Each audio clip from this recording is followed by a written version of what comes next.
Eu decidi fazer alguns stories falando de uma das queixas que tem se tornado mais frequentes no consultório. Até fiz duas postagens no feed hoje falando sobre isso. E aí recebi alguns directs de pessoas, inclusive pessoas mais jovens, adultos jovens, se queixando de sintomas de esquecimentos, né? E como eu disse anteriormente, no consultório isso tem se tornado uma demanda bastante frequente e que vem numa crescente, né?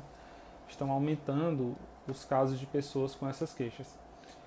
E aí o que sempre precisamos fazer no consultório, em primeiro lugar, é checar se objetivamente existe uma alteração.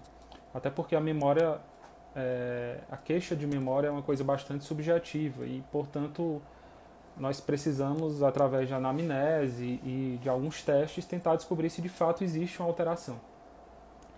O próximo passo, que também é muito importante, é checar se isso é algo que a pessoa traz desde a infância, pois isso poderia estar relacionado a distúrbios da atenção, distúrbios como dislexia e não memória propriamente dita. Afinal de contas, a memória ela é uma das grandes áreas da cognição. Mas há outras várias áreas, como funções executivas, habilidades visoespaciais, comportamento, linguagem, que são coisas que também podem ser avaliadas através dos testes.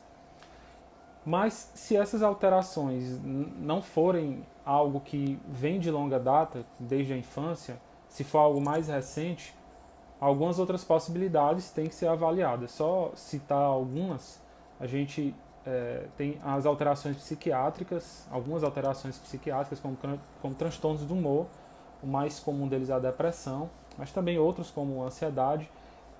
E aí, nesses casos, tanto o tratamento como a doença podem causar. Nessas condições é muito comum o uso, por exemplo, de benzodiazepínicos, diazepam, lexotan, clonazepam, dentre outros, e nós sabemos que essas medicações podem causar alguma interferência.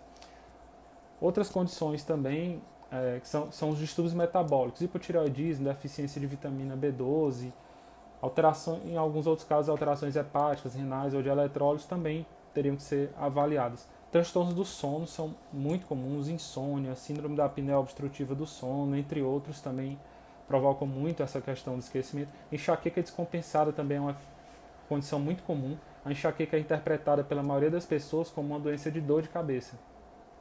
Mas nós sabemos que ela, na verdade, é uma condição muito mais sistêmica, cujo principal sintoma, ou principal manifestação é a dor na cabeça, mas que também envolve outras alterações de neurotransmissores cerebrais e até também em outros órgãos. Bom, dito isso, fica a mensagem principal, que é a de que se a pessoa realmente acha que tem alguma alteração nesse sentido, né, tem os esquecimentos, que procure o neurologista para fazer essa avaliação de forma mais objetiva e tomar as devidas condutas para que a pessoa possa ser ajudada.